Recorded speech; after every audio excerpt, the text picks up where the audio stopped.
Hey everyone, it's Matt, and today I'm going to be reading to you a horror story from the NoSleep subreddit. This one is called Don't Sleep, and it was written by Reddit user Denebe. I hope you enjoy it. Here we go. I've never been one to be creeped out by paranormal occurrences. I think I've had more of a share of them than most people, and I guess I somehow just got used to them. When I was a child, afraid of ghosts hiding in my closet, my father comforted me by saying, "Look, son, if ghosts exist, then they're just people like you and me. Not every person you meet is bad, right?" I nodded weakly, the covers pulled up to my nose. Then why would every ghost be bad? My 7-year-old mind couldn't come up with a flaw in his logic, and it seemed to do the trick. I was no longer afraid of the dark, or what might be in it. I later suspected, but never got the chance to ask, that my father may have had his own experiences with things lesser known. It wasn't until I was an adult, years after my father passed away, that I realized how odd it was that he didn't try to tell me that ghosts don't exist at all. Either way, I was for the most part thankful for that. It may have been my lack of fear for the unknown that caused me to see things more often than most. I didn't go about my daily life seeing dead people walking the streets, or if I did, I never noticed, but it seemed my experiences were more numerous than most. A lot of people will go their entire lives without anything strange.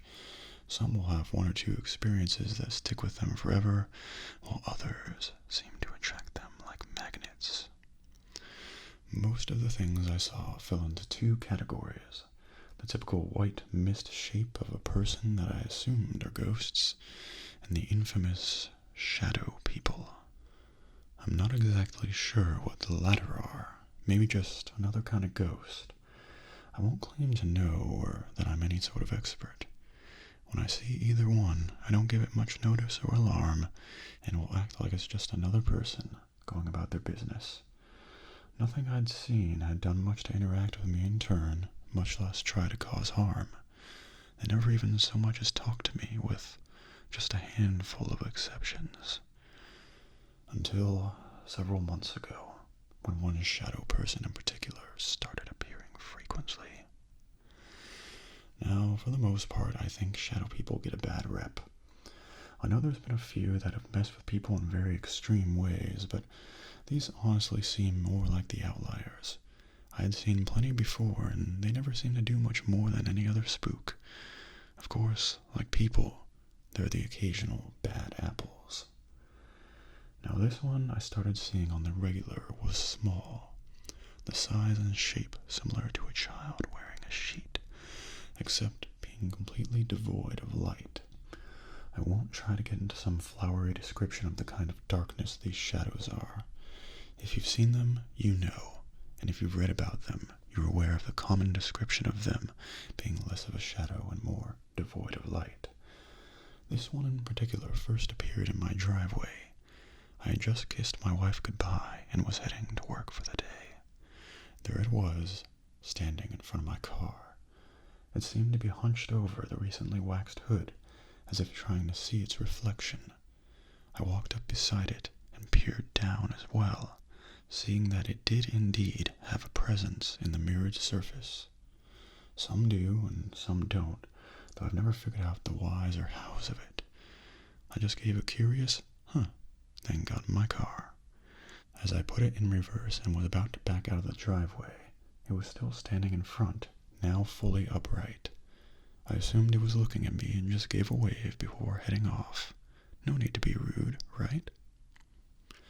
For several weeks after that, I'd see it in various places, never doing much but loitering around, staring at something or another in what seemed to be curiosity. One morning, when leaving for work, it was standing under the tree in my yard, slightly bent so it was hard to tell if it was looking up at the bird's nest above it or something else on the ground below it. It seemed to notice me and straighten up, and I'd give a friendly wave and good morning. I would see it occasionally gliding silently across my office, stopping near coworkers and just observing. I'd see it in my hallway, staring at the pictures on my wall. My wife Lucy, who I had been married to for just a little over a year at this point, never seemed to notice it, even when it would slide right up to her and, for lack of a better word, stare for several seconds before heading off to whatever else it found interesting. It almost gave me a start one afternoon when I was leaving work. I got in my car and jumped a bit from the movement in my rearview mirror. At first I had thought it was a mugger or a carjacker, which is what put me on edge, but I breathed a sigh of relief in seeing what it was. Ghosts and shadows hadn't hurt me in my entire 28 years on this earth, but the living hurt each other all too often. "Sorry, you surprised me," I said. Like always, I received no response. Most people would find this creepy and stalkerish, but it felt more like a quiet friend hanging around out of boredom. One night, after a couple months of being followed around, I woke up suddenly in the night. I jolted awake from a nightmare. Not any sort of hellish Lovecraftian nightmare or any kind of premonition. It was bees. A lot of bees violently buzzing around me, and when one finally landed and stung me on my arm, I awoke with a start.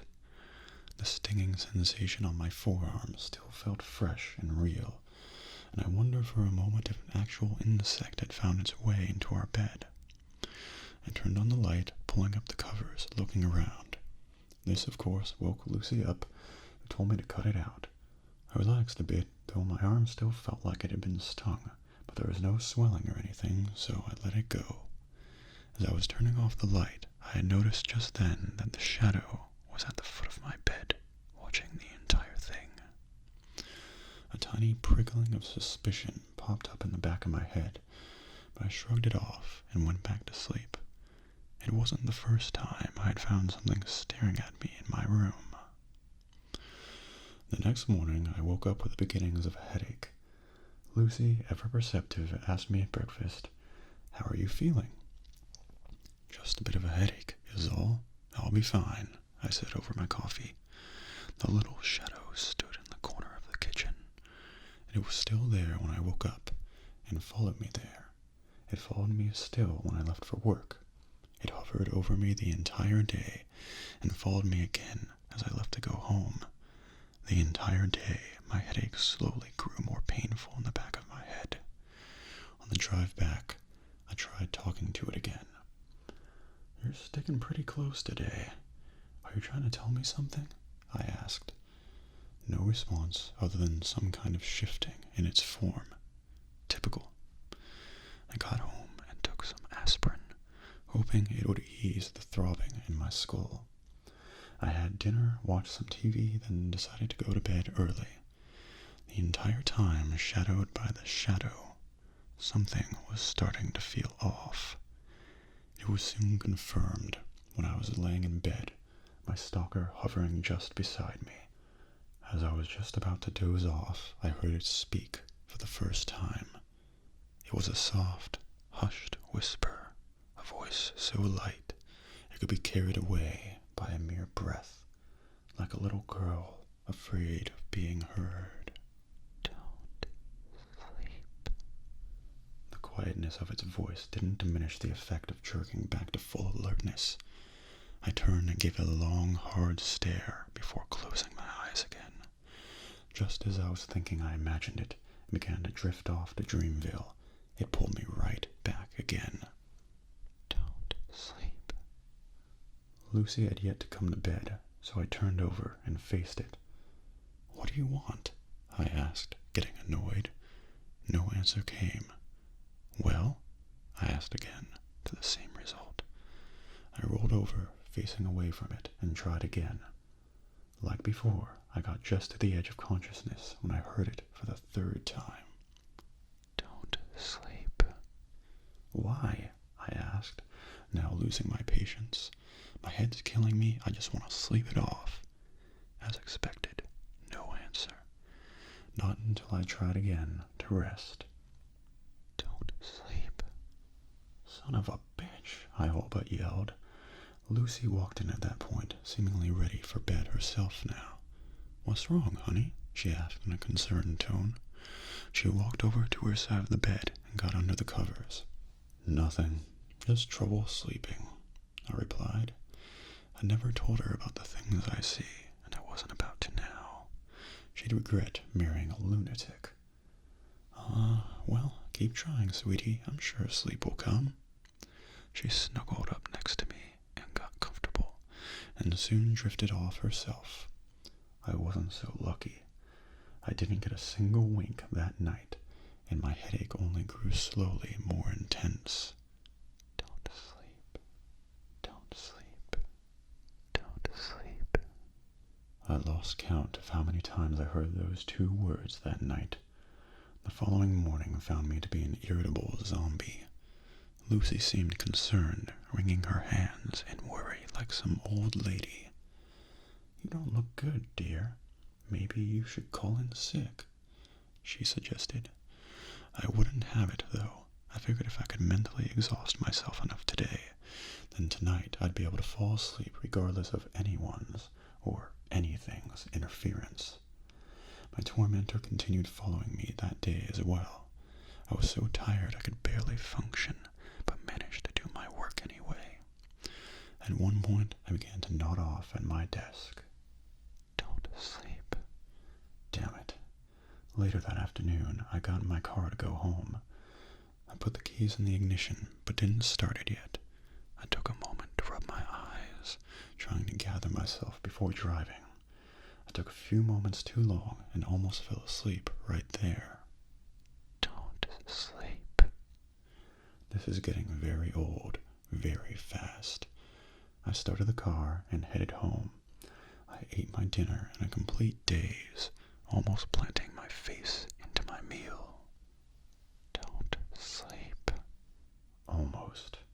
I went to watch TV and put on the most boring thing I could find.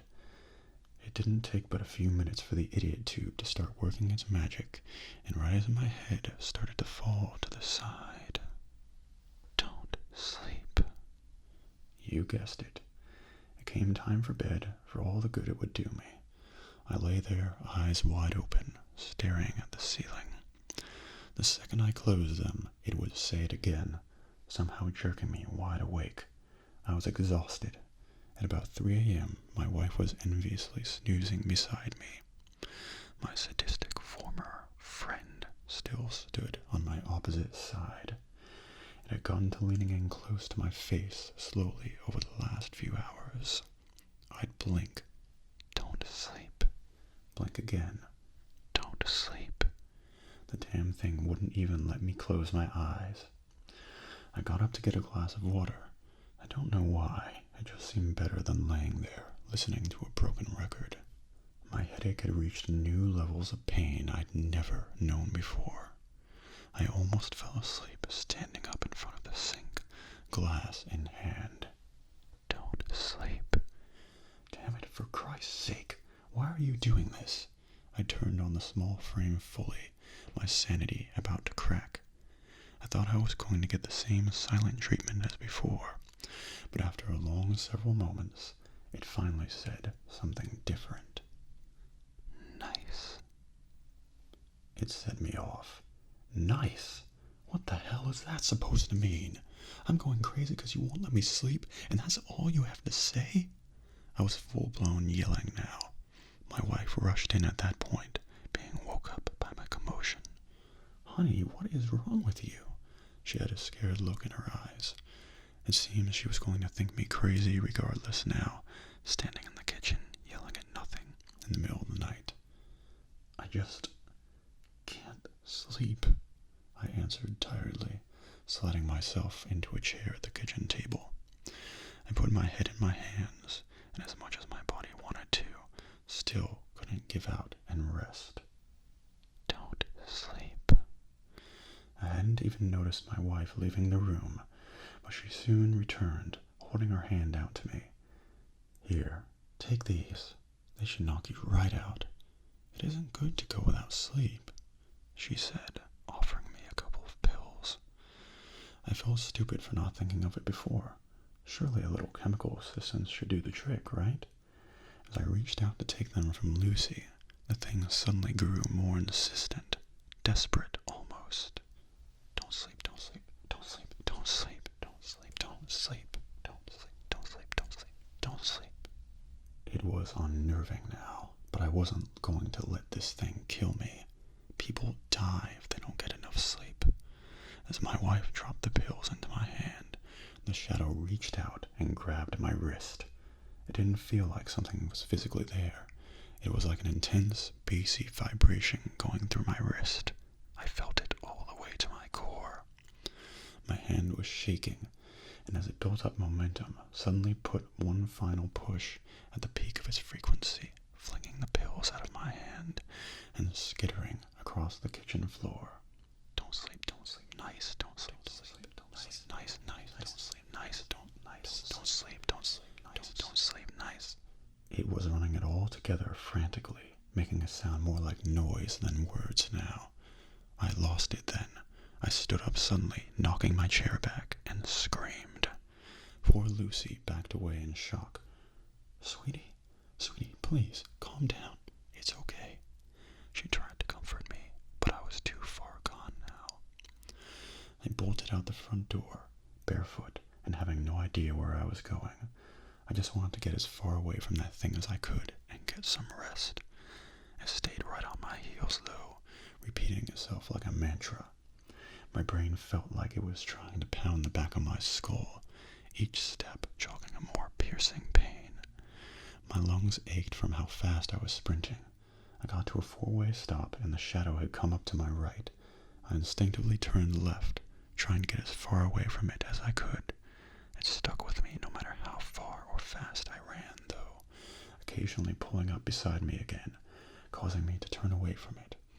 I zigged and zagged through the streets for I don't know how many miles before my endurance began to give out. I collapsed to my knees on the sidewalk, the shadow hovering right over me still. Don't sleep. Don't sleep. Don't sleep. I couldn't take it anymore.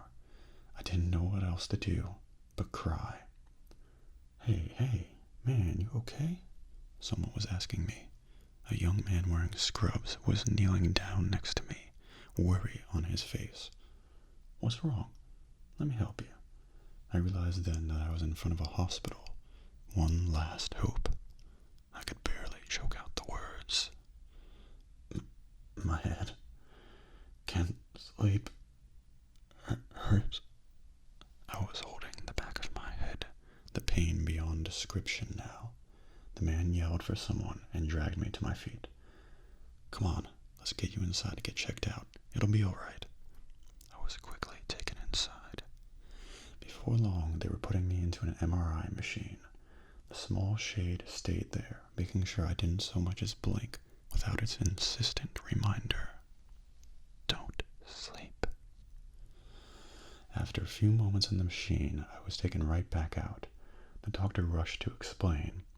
We found a serious problem. We need to operate now. Do you understand? I could only nod my head in agreement. Anything to stop this nightmare. The shadow surely can't stop them from injecting me with something to make me sleep. My stomach did a somersault, though, at what I got. They placed me face down on a table, with a hole for my face to poke through. The shadow was hunched down in front of me, still on continuous repeat. I'm just going to give you a local anesthetic. I'm afraid we can't put you under for this procedure. We have to work fast. I promise to explain in more detail once you're out of the woods. Just try to relax, sir. And with that, I felt a familiar prick at the back of my neck. I lay there for what felt like an eternity. All at once, the pain in my head seemed to dissipate into nothing as the doctor worked whatever magic he had. Okay, get him into recovery for some rest, he said to one of the nurses. I soon found myself in a comfortable but unfamiliar bed. You're past the worst of it now, but you still have some severe fatigue and exhaustion. Just rest easy here and get some sleep, okay? I nodded my response without a word, and as he left the room, turning the lights off behind him, I turned to face the now silent shadow. Sleep now. And I did. I woke feeling better than I had in a long time, though the back of my neck was a bit sore from where they had cut me. My wife was beside the bed, holding my hand when I opened my eyes. The shadow was silent in the corner of the room. She called for the doctor as soon as I was awake, and he was there within minutes to explain the situation. It seemed I had a partial blood clot in a major vein in my neck. The spot it was in was tricky, at a point where it branches off. The only thing keeping it in place was my elevated blood pressure. If I had gone to sleep, my blood pressure would have dropped, and it would have come loose and entered my brain, very likely killing me. I was floored by this. Nice. Because I was nice to it. A simple hello, good morning, a wave every now and then was all it took. I cried then. My wife and doctor, I'm sure, assumed it was from relief, but it was from guilt and shame. They kept me for only a few more hours. The doctor took some blood for tests to find out what was the cause of the clot, as I was otherwise in good health. He released me that evening, saying that he would call the next morning. That night, as I was preparing for bed, Lucy was still in the shower, and I was alone in the bedroom. The shadow stood in the corner, I assume staring at me. I spoke low so my wife wouldn't hear. You saved me. Thank you. Really. And I'm sorry, I said. Its form seemed to shift as if in acknowledgement. It didn't say anything, though. I assumed it was difficult for them to talk to us, or to explain their relative's silence. I guess this one must have put a lot of effort into keeping me awake. The next morning, I sat down to breakfast, a simple egg and bacon sandwich on toast. Lucy had just finished the dishes and headed into the other room to start the laundry, having already ate. She was always the early riser of us two.